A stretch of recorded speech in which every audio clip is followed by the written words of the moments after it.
morning, everyone. How are you? Hope you're having a good morning so far. It's been hot here, but we're having a good week. Yeah, we've got some people on this morning, so I'm excited. Let's say hi to a few people. We've got Emily on. Good smoky air morning from Oxford. Oh, yes, I heard you guys are having smoke from, isn't it Canada? Not where the fire is coming down. Abby, my daughter, is, and her family, they're in the Wisconsin Dells. And last night I was talking to her on the phone and she said, I think it's going to rain. It looks so hazy out here. And then she said, wait, I think it's smoke. And I said, well, I think it's, there are fires in Canada. I'm assuming that, it's getting that. And I think we're supposed to get it here even. A little bit, not as bad as you guys, I'm sure, but that's crazy. Crazy. Fires in Canada. Anyway, so they're in the middle of it too, the haze. Karen says, good morning. Good morning, Karen. How are you? Sarah's on. Good morning, Sarah. How are you? Hi, Colleen. Good morning. Carrie's on. Good morning, Carrie. Teresa's on. Good morning, Teresa. Maureen. Good morning, Maureen. Claudia. Good morning, Claudia. Hope all of you are doing well. Connie's on. Good morning, Connie. How are you? Oh, Colleen says Canada and Minnesota fires. I didn't realize there were fires in Minnesota as well. Wow. It must really be bad. Yeah, we've got an air quality index alert. So we're supposed to get some of it too. It's crazy how far it can come down. But anyway, stay indoors maybe. I don't know. It can't be good for you. Abby and her family, they're coming home today. So I told her not to bring any of it with her. But yeah, we're supposed to get it, like I said. So I don't think it's going to be that bad, but we're supposed to get some. All right. So today we are on day 280 of our book that we love, our 365 Truths for Every Woman's Heart. And today it is Your Desires Matter. Your desires matter. And our just to jot for today is what is a desire of your heart? This was very interesting when I read it. I had a few things pop into my head that I really hadn't thought about before. But we'll see. We'll see what we get into. So again, our just to jot is what is a desire of your heart. So let's get into it. When the Queen of Sheba saw all the wisdom of Solomon and the palace he had built, the food on his table, the seating of his officials, the attending servants in their robes, his cupbearers, and the burnt offerings he made at the temple of the Lord, she was overwhelmed. 1 Kings 10, 4-5. The Queen of Sheba could have turned back at this moment when she was overwhelmed, but the desire of her heart for wisdom prevailed.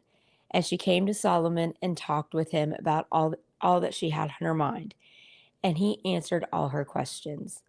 The Queen of Sheba shows us where to identify what we want, and when it aligns with God's will, to audaciously go for it. Jesus said, ask and it will be given to you. Seek and you will find. Knock and the door will be open to you. When we do so, we are creating an opportunity for God to use us to bless others too. King Solomon gave the Queen of Sheba all she desired and asked for.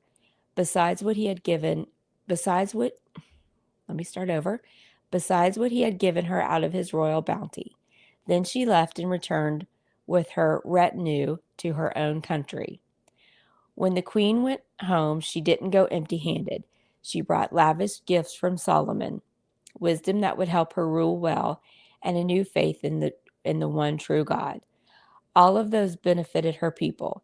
God is inviting us to enjoy our full God is inviting us to enjoy our fill of his abundant goodness.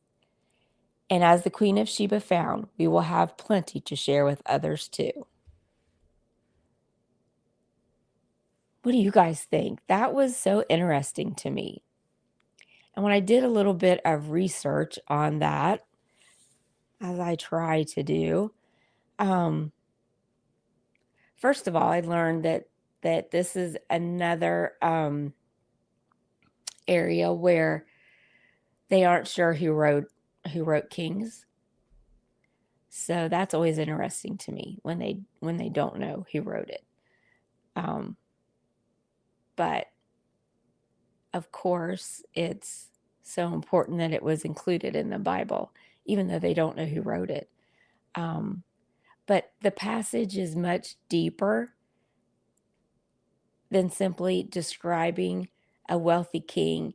It reveals what genuine God-given wisdom looks like when it's lived out. And that's what the Queen of Sheba was seeing, that this is how, what am I trying to say? This is how that God-given wisdom that he prayed for, this is how he's honoring God, I guess, is what I thought about this.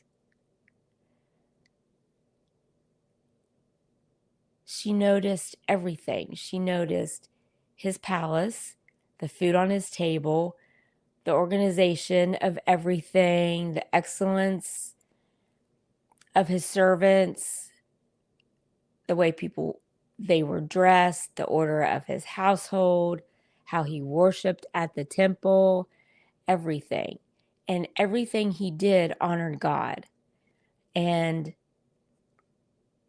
even to the point of keeping his palace neat and organized. I think as believers, people should see our faith in more than what we do, than what we say. And I know that Pastor Thomas talked about that as well. And it's, how we treat people, how we manage our homes, how we work, how we serve, how we worship, all that stuff. People should notice in us. Oh, Maureen says, to readily share wisdom and also have the courage to ask. Yes. Yeah, we have to share that wisdom, but we have to have the courage to ask. You're exactly right. Anybody else have any thoughts? I also had no idea what, I always have to think about how to say it because I have never heard this word before, a retinue was. So I had to look that up. And that's where our word entourage came from. Who knew? So it was like when she returned with her retinue to her own country, her entourage. So I'm sure the Queen of Sheba had a big entourage. I don't know. Seems like it. Seems like she should. Anyway. New word for us today. But what I got out of that was the Queen of Sheba wasn't just impressed by his wealth. Like, oh, look at the wealth God gave him. She was impressed by the order of his palace, the excellence that he showed, his preparation and everything. Again, the way he worshiped. I think all that was so important, and that's why she asked the questions she did, and took all that information back to her and her palace and her people.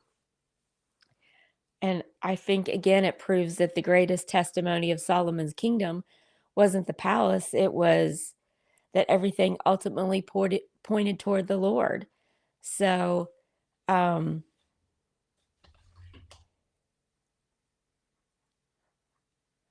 Oh, somebody said, oh, Dave Donnelly. Good morning, Dave. How are you? But I think, Solomon sharing that with her gave her what she needed. And she took all that back. And then God blessed her. And she, I'm sure, used what she learned to rule as well. And I think God deserves our best. I don't have a palace, but he deserves my best. So I think whoever wrote this wants us to see that serving God affected every detail of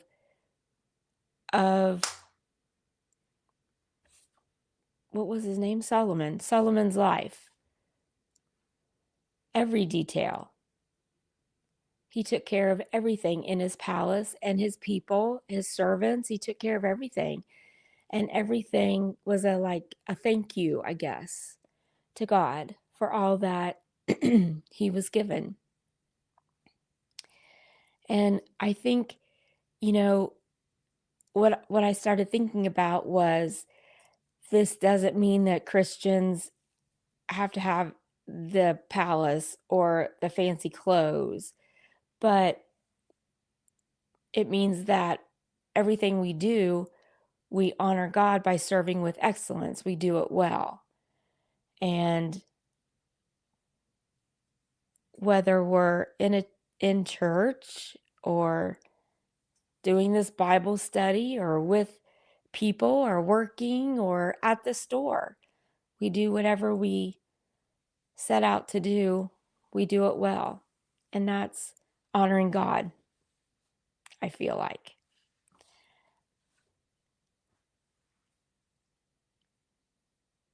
What do you guys think? Do you guys have any thoughts? When I was looking this up, it also said that in Matthew 5:16, Matthew says, "Let your light so shine before men that they may see your good works and glorify your Father in heaven." So that's kind of the same thing. It's saying, you know, let men see your good works, see the excellence that you do.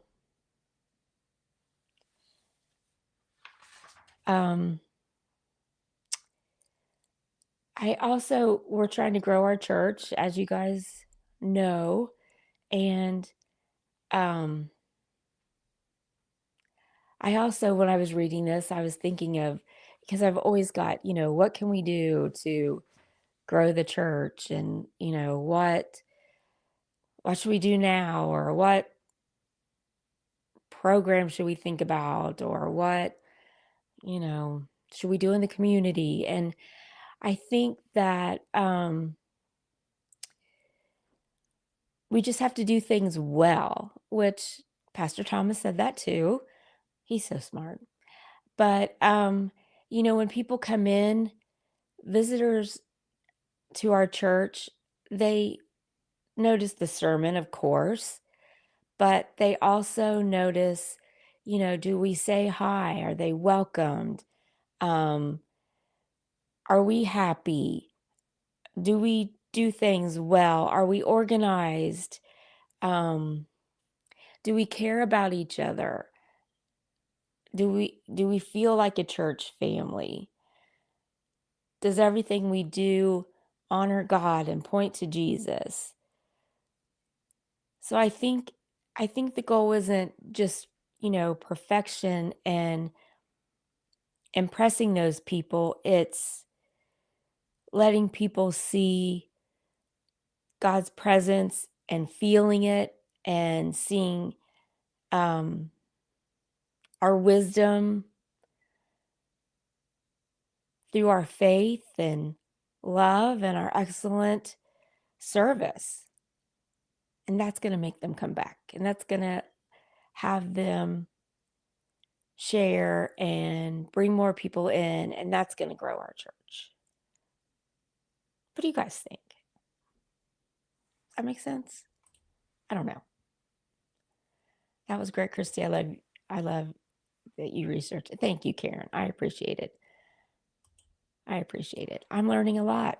I'm learning a lot. So this is good for me. I love it. So anyway, what do you guys think? Any thoughts? I love it when you guys are interactive. I just think that, our desires matter because, God's going to help us with things that we pray for, but we have to hold our end of the deal up too, I guess, and,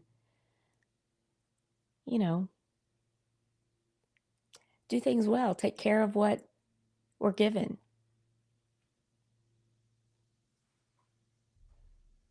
All right.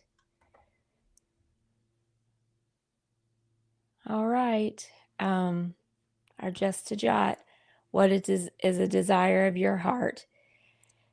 Okay. Well, you guys have a great day. Our prayer for today. Oh, Maureen says, if our desires align with God. Absolutely. That's very important. Very important. Thank you. That is. Our desires have to align with God and what he wants, what he's thinking, for sure. For sure. Our prayer for today, God, help me boldly pursue the desires you have put in my heart. Amen. So let's do that. Let's pursue our desires. Let's live in excellence. Let's honor God with our house and our our our faithfulness, the way we treat people.